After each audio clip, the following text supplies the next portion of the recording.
Les amis, bonsoir, j'espère que vous allez tous très bien, très content de vous retrouver pour cette nouvelle vidéo. Belle journée d'Euro aujourd'hui, 2 matchs, 6 buts, mais le plus fort, le plus impressionnant et le plus grand, c'est un but qui a été sauvé. C'est la dernière seconde de ce dernier huitième de finale, et c'est cette parade de Mert Gunok qui est, sans aucune contestation possible, l'arrêt de l'Euro. Alors, il reste encore 7 matchs, donc on va pas se prononcer trop vite, mais pour l'instant, il n'y a pas d'arrêt plus grand que cette parade à l'ultime, la littérale ultime seconde, pour envoyer son pays, avec un arrêt vraiment banksien, pour envoyer son pays en quart de finale de l'Euro, permettre donc à la Turquie de remporter un match à élimination directe de grand tournoi pour la première fois depuis 16 ans, depuis l'Euro 2008. C'est un vrai moment d'histoire. Ça faisait longtemps d'ailleurs que la Turquie avait tout simplement pas joué un match à élimination directe. Ils l'ont remporté contre cette Autriche qui était une des très belles équipes du tournoi. C'est une vraie performance. Choqué d'ailleurs, la Turquie en Coupe du Monde, seulement 2 participations. Une seule depuis 22 ans en 2002, et avant ça c'était un désert. Donc il y a de l'histoire à créer pour cette Turquie, et cette sélection-là est en bonne voie. À Leipzig, dans l'antre quasi de cette Autriche de Ralf Rangnick, elle a écrit un très grand moment de 7 euros, une performance défensive vraiment héroïque, 21 tirs à 6 pour l'Autriche. La Turquie a plié, mais n'a pas rompu, parce que ouais, cet arrêt, on le voit avec la réaction des deux hommes du match, Merih Demiral et Mert Gunok, cet arrêt il est juste immense. Et alors j'ai eu une petite discussion avec quelqu'un aussi sur Twitter qui me disait ouais, il y a Diogo Costa hier, celui de Diogo Costa existe, mais je fais voilà, on est sur déjà une qualité d'arrêt, parce que la réalité c'est que Diogo Costa hier, très gros arrêt. C'est vrai que c'est 115e minute de prolongation, peut-être derrière le Portugal est éliminé, parce que c'est un but qui aurait emmené l'Autriche en prolongue. Bon, déjà, tu peux dire avec le momentum, là, si l'Autriche égalise, passe de 2-0 à 2-2, la prolongation, vu en plus la physionomie du match, ça sent pas très bon pour la Turquie. Donc pour moi, c'est un arrêt quasi de qualif, mais aussi surtout la difficulté de l'arrêt. La difficulté de l'arrêt, alors que hier, ouais, Costa, il déplie vraiment très bien sa patte, on en a parlé dans l'analyse de hier, je vais rien retirer à cet arrêt, en fait, j'aime pas trop les comparaisons, mais c'est aussi un bon raté de Šeško, qui peut faire beaucoup mieux. Alors que là, cette tête de Baumgartner, elle est peut-être pas parfaitement placée, mais en pinaille, les gars, c'est un arrêt d'anthologie. C'est pas tout à fait, alors certains sont peut-être allés un poil trop loin du siècle, non. Et malheureusement, j'aimerais bien, mais malheureusement, il y a un certain EM qui a l'arrêt du siècle. Et on a fait cette vidéo, il y a d'ailleurs à l'époque les 10 plus grands arrêts de l'histoire, je l'ai mis numéro 1. Il n'y a pas, pour moi, plus grand arrêt de l'histoire du foot que celui d'Emiliano Martinez en 2022, malheureusement. Et n'hésitez pas à aller checker la vidéo pour tout comparer. Mais celui-ci, ouais, on verra la suite du parcours de la Turquie. Il peut devenir encore plus légendaire si la Turquie, pourquoi pas, accroche un dernier carré. C'est les Pays-Bas en face. Analyse sortie il y a quelques minutes de leur victoire contre la Roumanie. C'est jouable. Même si les Pays-Bas montent en puissance, j'aime bien, mais ce Pays-Bas-Turquie va être immense. Derrière, Angleterre ou Suisse en demi. L'Angleterre, si elle passe, c'est pas très convaincante, il y a un coup à jouer. La Suisse, c'est fort, c'est très intéressant. Mais dans un potentiel, imaginons Turquie-Suisse, ce serait assez équilibré. On va loin, on va vite, ne se projetons pas trop. Mais ouais, évidemment, immense succès turc. Le doublé de Merih Demiral. On va analyser ce match et ensuite, vous voyez dans le conducteur, on va faire le 11 des huitièmes de finale. Comme promis, et c'est pas facile les gars, franchement, je suis de ouf en galère. Vous allez essayer de m'aider, je vais essayer de recevoir vos ondes. Et vous me direz en commentaire comment on s'est débrouillé. Mais ouais, il y a pas mal de gars. Ok, partons sur cette Autriche-Turquie qui avait démarré déjà sur des bases d'anthologie. Au bout de 11 secondes, ballon dans la profondeur de Zabitzer pour Arnautovic. Et c'est un poil trop long. Pardon, c'est pas Arnautovic, c'est ballon dans la profondeur de Baumgartner pour Zabitzer. Je confonds parce qu'avec les tresses là, c'est plus difficile à voir. Mais ouais, un poil trop long. Dans la foulée, contre-attaque 15 secondes plus tard. Il a fait un super match. Arda Güler déplacé absolument partout. Là, c'est lui qui met ce ballon dans la profondeur pour Barış Alper Yılmaz. Corner. Sur ce corner, fabuleusement tapé par Güler. Erreur de la défense autrichienne. Demiral dans le but vide. Au bout de 58 secondes de jeu, 57 secondes de jeu, la Turquie marque le but le plus rapide de l'histoire des tours à élimination directe d'Euro et prend l'avantage. On est parti sur un sacré match. L'action d'après, c'est ça, et c'est une frappe de Baumgartner qui échoue au ras du montant. On a vraiment eu 5 minutes de malade. Ce corner aussi, tapé par Zeivold. Il faut un retour salvateur de Demiral et aussi Baumgartner qui se prend un petit peu les pieds dans le tapis pour empêcher d'arriver à un partout. Je me dis, mais c'est quoi ce match? On termine vraiment très très fort ces huitièmes, qui ont plutôt fait kiffer, hein, franchement, à part la journée d'hier. Ok, France-Belgique, pas ouf. Sinon, franchement, on a eu des gestes d'anthologie. Merdgunok, Bellingham, franchement, les deux boxent dans la même catégorie. On a eu des matchs assez sexy aussi. L'Espagne, c'était dingue à voir. Suisse-Italie, le niveau de la Suisse, c'était top. Même les Pays-Bas, tout à l'heure, j'ai bien aimé. Donc non, franchement, j'ai bien kiffé ces huitièmes de finale. Et ils présagent de très très beaux quarts. Pays-Bas-Turquie, Espagne-Allemagne, France-Portugal, Angleterre-Suisse. Super quart de finale qu'on a devant nous. Je pense qu'on va se régaler. Ok, après son 1-0, je trouve la Turquie recule pas mal. Et ça a été un peu une histoire de ce match si ça finit 21 tirs à 6 comme on a dit. Après, elle était plutôt confortable dans l'idée de protéger sa surface de réparation. Elle n'a pas concédé tant que ça d'énormes occasions de high quality chances. Mais quand même, c'était beaucoup reculé très vite. Heureusement, ils avaient la qualité en transition derrière, sur les récupérations, sur les projections, que ce soit Yilmaz qui la passe son dribble, dommage que le centre soit un petit peu long derrière pour Kenan Yildiz. D'ailleurs, la Turquie qui avait mis Yildiz, Güler, il n'y avait pas de Çalhanoğlu qui était suspendu, Kadioglu, Yilmaz, tous nos petits cracks là, ils étaient là. Donc ça faisait kiffer.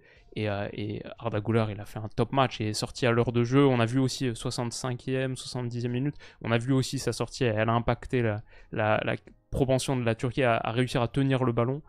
Ils ont plus reculé encore plus à partir de ce moment-là. Mais j'ai eu par exemple du jeu en déviation, comme là pour Kökçü, qui a pris un jaune d'ailleurs, qui est suspendu pour le prochain match. Et derrière, 10 secondes plus tard, il est ici et il peut aller mettre le ballon par-dessus, autre côté, avec beaucoup de qualité, que ce soit les coups de pied arrêtés, les déviations, même le rôle de faux neuf qu'il occupait régulièrement. C'était pas toujours Yilmaz là, comme on voit en pointe entre Lienhart et Danso. Donc c'est vachement intéressant le match qu'il a fait, et un gars qui continue à monter en puissance avec, je trouve, beaucoup de maturité sur cette rencontre. Alors ouais, deuxième mi-temps, ça commence à devenir encore plus menaçant pour l'Autriche. Je vois ce petit ballon là, derrière, Arnautovic a une grosse occasion, et c'est déjà un énorme arrêt de Merdgunok, il n'y avait pas de hors-jeu là-dessus. Sur ce centre, Bardakji qui repousse, Bardakji aussi, défensivement, c'était un peu moins costaud que ce qu'a fait un Demiral, bien sûr, mais il a eu des moments où il s'est mis en lumière. J'ai trouvé qu'une Turquie basse s'exposait forcément à des moments où elle se faisait un petit peu transpercer comme ça par l'Autriche, qui, franchement, l'Autriche aussi mérite de passer. C'est terrible parce que c'est une rencontre où on allait forcément perdre une des équipes kiffantes de ce tournoi. Et quand je vois certains des huitièmes de finalistes qui sont là, sur son ambition avec ballon et son intensité, enfin, franchement, l'Autriche aurait clairement sa place en quart de finale. Il y avait de très très beaux mouvements. Là, c'est donné un poil trop tard, malheureusement. Et Arnautovic est hors jeu. Mais ouais, il y a du mouvement, il y a du danger. C'est pile à ce moment-là que les Turcs marquent le deuxième avec Merih Demiral, un doublé qui s'élève au-dessus de tout le monde. Danso avait dit à Arnautovic de se placer premier poteau. Je ne sais pas si ça aurait fait la différence. Il a vraiment un jump phénoménal, Demiral. Incroyable. Il a genre 2 têtes d'avance sur Danso ici. Au premier poteau, il mange son vis-à-vis. Mais 5 minutes plus tard, 3e but sur corner. C'est l'Autriche. Sur cette déviation de Posch, corner de Zabitzer, Posch qui dévie second poteau, Gregoric, et on sent qu'on est parti là sur une dernière demi-heure de folie. Ça fait 2-1, il n'y aura pas plus de buts, pourtant il y a eu 2-3 mouvements dangereux, celui-ci, mais quel retour de Demiral qui encore une fois a été spectaculaire. J'imagine que j'ai les chiffres ici, on a parlé des tirs, mais si on check un petit peu le match de Demiral, au-delà des 2 buts, pour Merih Demiral, c'est 6 duels aériens remportés. Ok. Est-ce qu'on a pas de 17 dégagements? Attends, c'est une blague? Je crois que j'ai jamais vu un chiffre comme ça. 17 dégagements juste pour Demiral? C'est possible ça? 17 dégagements pour Demiral, 11 pour Kanayan, 10 pour Bardakji. Ce qui nous... Ça fait quoi? 38 à E3. Ce qui nous met quand même sur la piste d'une Turquie qui a bien souffert en fin de match. Qui a dû repousser quantité d'assauts autrichiens. 17 dégagements, je suis choqué. 3 interceptions aussi. Mais, mais ouais, évidemment, le match de Demiral, il est dans notre 11, petit spoil, il est dans notre 11 des huitièmes de finale. Et pourtant, il y a de la concurrence sur ce poste de défenseur central. Je pense qu'on va faire une défense à 3. Mais bon, ça, on regarde dans quelques minutes. En tout cas, là, interception en pleine surface, vital. Sur ce centre qui vient de la gauche, pareil, c'est son dégagement. Alors en corner, mais sous une pluie aussi torrentielle qui rendait la fin de match encore plus dantesque, je trouvais. Mais celle-ci, encore un assaut repoussé. Ce tacle de Kanayan, magnifique, derrière la célébration. C'est un peu l'euro des défenseurs, je trouve, entre le match de l'équipe de France. Hier, Diogo Costa, la séance de tir au but. Même le tournoi de Pep, par exemple, avant sa grosse erreur sur l'occasion de Šeško. Il faisait un tournoi magnifique. Là, cette fin de match turc, il y a un truc un peu... il y a une vibe un peu héroïque, quoi. Donc je sais pas quelle tournure ça va prendre. C'est pas seulement une manière de tourner positivement le fait qu'il y a relativement peu de buts dans certains matchs. On n'a pas eu encore peut-être d'énormes rencontres hyper prolifiques offensivement. La Turquie aurait pu marquer le but du break là, sur cette frappe de Barış Alper Yılmaz, et du coup ça aurait pu être le geste que toute une nation regrette pendant une décennie si Mert Gunok ne s'était pas transformé en héros du peuple. Quelle énorme parade monumentale. Ouais, la célébration derrière. Et c'est le grand geste qui qualifie donc cette Turquie. On a dit à quel point ce match est historique. Il n'y a pas grand chose à dire. Donc à voir jusqu'où ils peuvent aller. Mais maintenant, dans ce Pays-Bas-Turquie, ouais, je pense que c'est très serré. Et ça va être très très intéressant. Alors si tu te retrouves dans un match où tu dois faire 56 dégagements cumulés, ça va être un petit peu plus compliqué. Mais quand je vois la qualité technique d'un Arda Güler pour réussir pour permettre à la Turquie, même en faux neuf, d'avoir du jeu, je pense qu'il va falloir proposer plus quand même face aux Pays-Bas. Mais défensivement, c'est le genre de rencontre aussi qui forge un collectif, qui forge un groupe. Quelque chose qu'on voit depuis le début de la compète, qui n'est pas forcément quelque chose qui manquait. Mais là, c'était costaud. Très très intéressant, on fera la preview de manière de ce match jeudi, dans ma vidéo prono des huitièmes de finale. Mais écoutez, voilà les gars, pour ce dernier huitième, c'était le dernier, j'adore les huitièmes à chaque compète. Peut-être mon moment préféré. Maintenant, on arrive dans l'écart, on a 2 petits jours de pause. Faisons notre 11 des huitièmes pour conclure en beauté. Alors vous allez voir que c'est... Ouais, ça ressemble à ça pour l'instant. Il y a pas mal de monde. Procédons un petit peu par élimination, je sais pas, mais ceux qu'on retient forcément. Sur les défenseurs centraux, pour moi, c'est impossible de ne pas mettre William Saliba, Merrick Demiral, Emmanuel Akanji. Ça me fait mal de ne pas mettre Antonio Rudiger, qui a été excellent. Schlotterbeck, 2 passes décisives, sa qualité de pied est incroyable pour l'Allemagne. Après, il y a la petite erreur quand même qui aurait pu coûter cher. Donc Schlotterbeck, c'est limite celui que j'enlève le plus facilement de tous, mais quand même difficilement. Rudiger, ça me fait mal, mais c'est juste pour moi la perf de la Suisse. Ce qu'a fait Akanji, même avec ballon, énorme. Saliba, sans lui, on passe pas.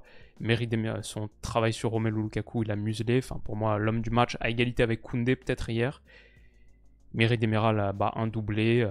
On a dit quoi? 17 dégagements, les interventions en pleine surface. Okay, ça, pour moi, c'est un trio déjà. Il est là. Et il nous met sur une défense à 3. Parce qu'aussi, il n'y a pas de top option de... genre latéral gauche / piston gauche, tu vois, à gauche. Kadioglu, c'est pas mal, mais c'est pas au niveau d'un 11 type, même s'il y a eu des trucs intéressants, je l'enlève. Théo Hernandez, il y a eu des retours salvateurs, je sais pas si c'est qualité 11 type non plus. Nuno Mendes, il y a eu de très très bonnes choses dans la projection offensive sur cette pelouse désastreuse. Il a été un petit peu un de ceux qui surnageait et qui réussissait à faire des trucs. Je sais pas si c'est 11 type non plus. Et du coup, comme il n'y a pas d'option très très claire pour moi à gauche, tu vois, j'ai envie de faire un truc où quand même tout le monde est globalement à son poste, même si on va devoir un peu improviser devant. Donc c'est pour ça que Koundé, malheureusement, je vois pas trop comment le mettre. Donc je l'enlève, mais ça fait très très mal. C'est difficile. C'est aussi parce qu'il y a eu tellement de très très grosses performances de défenseurs centraux. Mais je peux entendre aussi en 11 avec Koundé, avec les autres. Je mets au poste de gardien quand même Costa, parce que 3 arrêts sur séance de penalty. L'arrêt sur Šeško, en volume pur, c'est supérieur à Gunok. Par contre, l'arrêt de la compète, c'est le sien.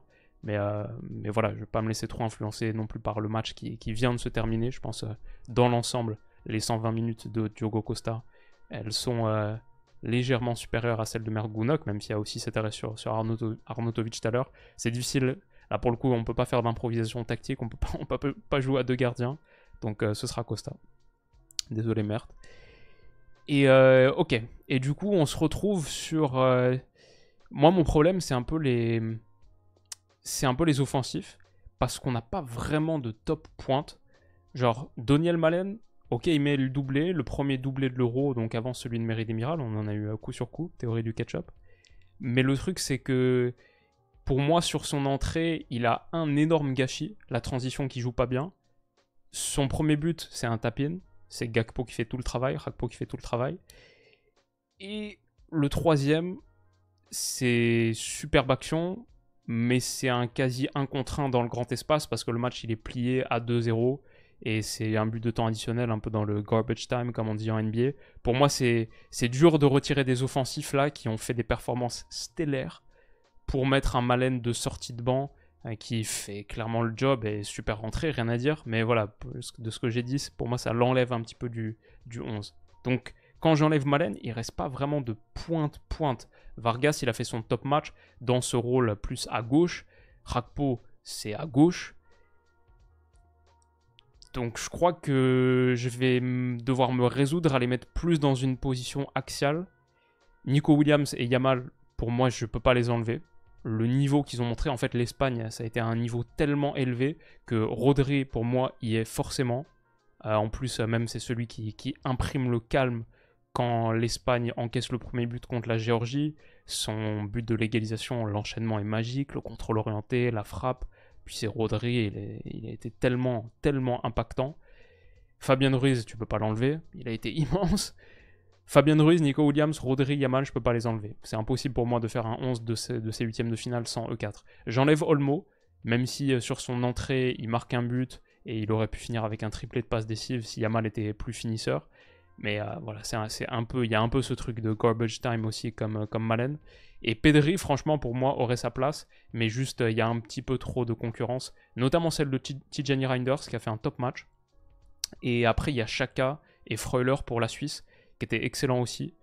Mais il faut que j'en sorte... Alors, j'ai dit Rakpo Vargas, pour moi, les deux sont forcément dans le 11. Nico Williams, Yamal. On est à 8 là, avec les 3 centraux plus le gardien. Et je peux en prendre donc que 3 des 5 qui restent. Je prends forcément Rodri et Fabien Ruiz, donc je peux en prendre que 1 de Xhaka et Freuler et Reinders. Oh, c'est chaud, les gars. Alors ça, c'est impossible. Bah là, je sais pas comment je fais. Bah... Je pense que si on veut être un peu plus fidèle à l'animation, Reinders, il a été très bon dans son rôle en étant reculé. C'est plus un gars que tu mettrais dans un double pivot comme il a été aux côtés de Schouten.